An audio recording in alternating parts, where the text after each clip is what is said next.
Bueno, buenas a todos, todos los que aún siguen este canal. El día de hoy quería expresar o contar un poco de mi historia con los idiomas. Bueno, primeramente quería hacerlo como un tipo de registro, digámoslo así, de el ruso. Es un idioma, el idioma ruso que estoy iniciando a aprender. Quería ver como el avance de aquí a unos 6 meses, más o menos, para ver cómo va el avance de mi idioma ruso. Empecé a llevar clases literalmente la semana pasada. Entonces, quisiera como ver eso. Y también se me ocurrió un poco hablar de mi historia con los idiomas. Bueno, yo empecé principalmente, bueno, para los que siguen este canal de algún otro lado que no sea Costa Rica. Bueno, soy de Costa Rica, y mi idioma nativo es el español, por supuesto. Aquí se lleva inglés desde la escuela, desde los 6 7 años aproximadamente. Uno empieza a llevar inglés y pues no se aprende mucho realmente de inglés para hablar, ¿no? Eso pasa, es muy común acá, digamos. Mi historia con el inglés, yo empecé a estudiar inglés, tuve que llevar un curso de inglés, digamos, en un instituto que se llama UNED, Centro de Idiomas, aquí en Costa Rica. Ahí llevé el inglés como por aproximadamente un año, año y medio, y de ahí me fui soltando un poco, empecé a practicar como con nativos y así, y ahí pude dominar un poco mejor el inglés. Después de eso empecé con el francés. El francés lo estudié en la Alianza Francesa. Estuve como 2 años más o menos ahí. Terminé todo el curso B2 y después hice la certificación del B2, que de hecho hay un video de eso explicando eso más o menos. Es una certificación internacional, etcétera. Luego el francés empecé a estudiar italiano en el Instituto Dante Alighieri. Ahí terminé también el curso hasta el nivel B2. Bueno, lo que hice más que todo con el francés y con el italiano, no tanto con el inglés, fue que, bueno, yo soy muy curioso como por los idiomas, me llama mucho la atención. El francés y el italiano realmente son idiomas relativamente sencillos para alguien que habla español, porque el abecedario es el mismo y la gramática principalmente es la misma. Entonces, usted dice, je suis content, por ejemplo, en francés, y es yo, suis, soy o estoy. Content es contento, feliz. Entonces, la gramática es la misma, o sea, es el mismo orden. Entonces, eso lo hace muy, muy sencillo, entre comillas, ¿verdad? Porque obviamente depende de la persona, puede ser que le cueste. El francés, el tema es la pronunciación, tal vez, las R's, em, que lo hace un poco complicado como a nivel más que todo oral. Pero realmente no es un idioma tan complicado porque la gramática y el abecedario es el mismo, o prácticamente el mismo. Con el italiano es lo mismo, la gramática es la misma, es el mismo orden. em, y el abecedario es prácticamente el mismo también. El italiano al oral es más sencillo que el francés, diría yo. em, porque, no sé, las pronunciaciones suenan muy, muy parecidas y las muchas palabras se escriben igual que en español, digamos. Por ejemplo, loro sono es ellos son, se escribe exactamente igual que en español. Loro sono, como tal. Entonces, eso lo hace muy, muy sencillo, porque usted escucha algo y prácticamente lo puede escribir igual. Obviamente que hay cosas que no, ¿verdad? Como la palabra oñi, por ejemplo, que se escribe con la palabra ñ, la letra ñ no existe en italiano, entonces se hace como con G y N. Pero bueno, eso es un tema aparte, ¿verdad? La cosa es que son muy sencillos en ese aspecto, los dos. Em, con el tema del inglés es que como que uno está muy acostumbrado a hablar en inglés, a escuchar inglés por todas partes, estamos muy influenciados tal vez por la cultura de Estados Unidos, me parece a mí.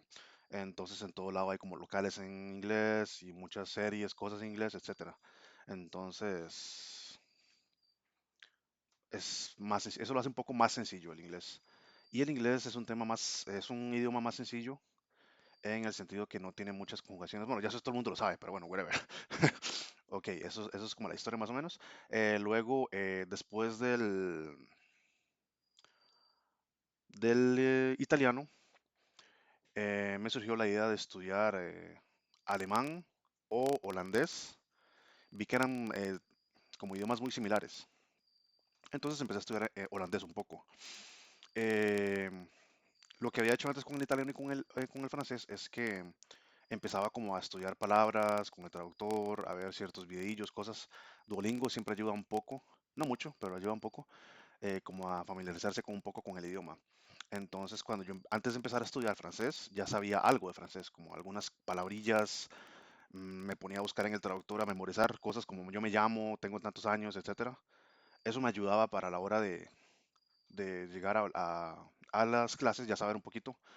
Siempre me gustó hacer eso, igual con el italiano lo hice. Y como son idiomas sencillos, entre comillas, pues me ayuda un poco. Con el holandés intenté hacer lo mismo, pero el holandés es un tema completamente diferente. El abecedario es prácticamente el mismo también y algunas palabras son muy similares al inglés, como drink, que es tomar, es el verbo tomar o beber.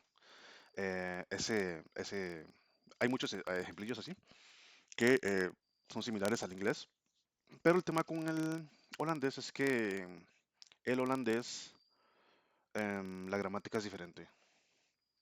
Entonces, por ejemplo, yo traté de hacer lo mismo que hice con el francés, que por ejemplo yo quería decir yo quiero jugar y yo decía así la palabra nada más. Pero cuando son dos verbos juntos, por ejemplo, yo quiero comer o yo quiero jugar, sí, también. Yo quiero jugar, je veux jouer, ¿verdad? En francés. Io voglio giocare, creo que sería en italiano. Y en holandés, para decir algo así, era como que había que decir yo jugar quiero, una cosa así, como que había que hacer las varas así, el orden inverso. Y eso cuando llevaba más palabras, por ejemplo, si usted le quiere agregar yo quiero jugar hoy, o hoy yo quiero jugar, ya se volvía un infierno, literalmente. Entonces lo hacía muy, muy difícil en el tema de la gramática, el holandés. Y bueno, por ahí seguí estudiando, llevé clases por italki, que es una página de la que he hablado antes, donde uno puede como contratar profesores por hora. Encontré a este chico belga, que de hecho hay un video en la página, en el canal, perdón, con él. Es muy bueno. Es que en Bélgica también hablan holandés, ¿verdad? Entonces él era muy buen profesor, pero realmente a mí se me hizo un colocho mental, como o sea, se me complicó bastante el idioma, digamos. Sí lo estuve llevando por varios meses, pero sentí como que no avancé mucho y aparte las lecciones que teníamos éramos como más enfocadas en hablar, según yo, porque yo quería hablar, ¿verdad? No tanto aprender como reglas y así, porque eso aún me aburre un poco a veces. Pero bueno, no fue la mejor idea y al final abandoné el aprendizaje del holandés em, porque lo sentí imposible prácticamente, muy, muy complicado y al final me pareció como que no valía la pena realmente. Entonces lo abandoné.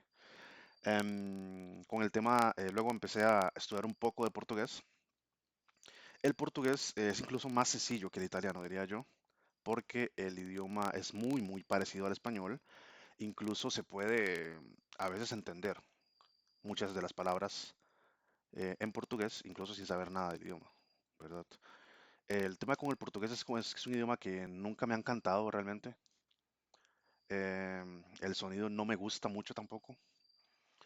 Según yo lo hice para aprender un idioma más y rápido, pero o sea, el hecho de que no me gustara mucho, eso no me motivaba, entonces también lo abandoné, a pesar de que es muy sencillo, lo abandoné porque realmente no me llenaba mucho, ¿verdad? No me entusiasmaba mucho el aprendizaje del portugués. Bueno, ese fue el último idioma que intenté medio aprender por ahí. Y ahora inicié con el aprendizaje del ruso. Inicié clases la semana pasada, hoy fue mi segunda clase, de hecho, y lo estoy haciendo así porque al ser un idioma con un abecedario distinto, creo que lo hace más complicado. Entonces, eso de jugar, de ponerme en el traductor y hacer esas cosillas que no me funcionó para nada con el holandés, siento que mucho menos me va a funcionar con el ruso. Entonces, no. O sea, por supuesto que sí he puesto como, mae, ¿cómo me llamo? ¿Cómo se dice cómo me llamo en ruso? En verdad, hay cosillas así. Pero no como tan así como lo hice con el italiano y el francés. Em, el tema con el ruso fue que, bueno, estuve saliendo con una chica rusa por un par de meses, como por un par de meses. Y bueno, al escucharla a ella hablando en ruso, se escuchaba muy interesante. Siempre lo he visto como, o sea, uno ve como un idioma en el tele, ¿verdad? Además, y se escucha como vacilón. El ruso se escucha vacilón. A mí me gusta como, mucho cómo suena. Igual que el alemán, igual que el holandés, por ejemplo, que me gusta mucho cómo suena. Pero verlo ya como en vivo me llamó mucho la atención. Y bueno, también quería, pues, aprenderlo para hablar con ella, ¿verdad? En aquel momento no se pudo, ok, pero bueno. Igual me quedó como la espinilla, digamos, de aprender el ruso. Y estoy iniciando con el ruso. Em, el tema con el ruso es que el abecedario es diferente. Aquí tengo una cosita una cosa que imprimí como para tenerlo a mano del abecedario ruso. Y esa es una desventaja tal vez que lo hace más complicado, que el abecedario sea diferente. Una ventaja, diría yo, del ruso es que, bueno, yo no sé mucho del ruso porque lo acabo de empezar a estudiar, ¿verdad? Entonces tampoco es como que tengo mucha autoridad para decir si es fácil o si es difícil. Yo siento que es difícil, no es tan fácil como el francés, por ejemplo, o el italiano, porque es una lengua completamente diferente, un abecedario diferente. Eso es como algo complicado. He escuchado algo de los casos en el ruso.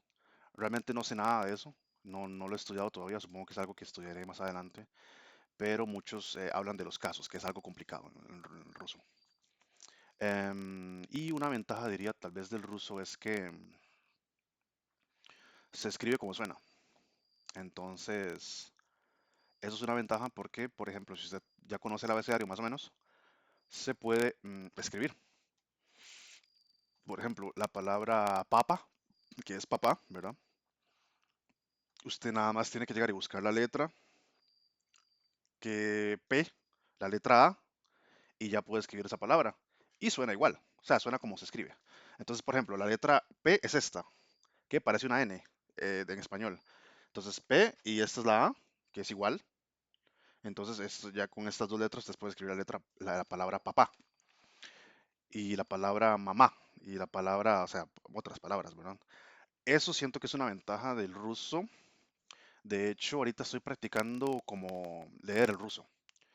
Intentar leerlo, aunque no entienda absolutamente nada, e intentar transcribirlo, entre comillas, por ejemplo, unas letras que veo en ruso, nada más busco el abecedario y con el abecedario lo voy trasladando a como se leería en español, que también así se leería en ruso, ¿verdad? Pero aunque no sepa el significado, digamos. Entonces, eso es algo que estoy haciendo ahorita y pues es algo que me está ayudando como a familiarizarme más con el abecedario.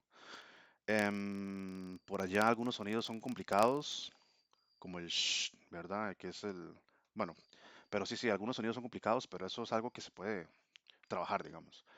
Entonces, bueno, hacía este video más que todo como para contar un poco de eso. Y para ver en unos 3 meses, 6 meses, mi avance, para ver si ya en unos 6 meses puedo ya hablar algo en ruso y subirlo hablando ya un poco en ruso. Ahorita no sé decir mucho, realmente tengo algunas palabras por ahí como privyet, que significa hola. Privyet, как дела significa hola, ¿cómo estás? Spatsiba significa gracias, palabrillas así sueltas, lo que no conozco. Y algunas cosas que he escrito como para tenerlo ahí a mano, como por ejemplo mi nombre.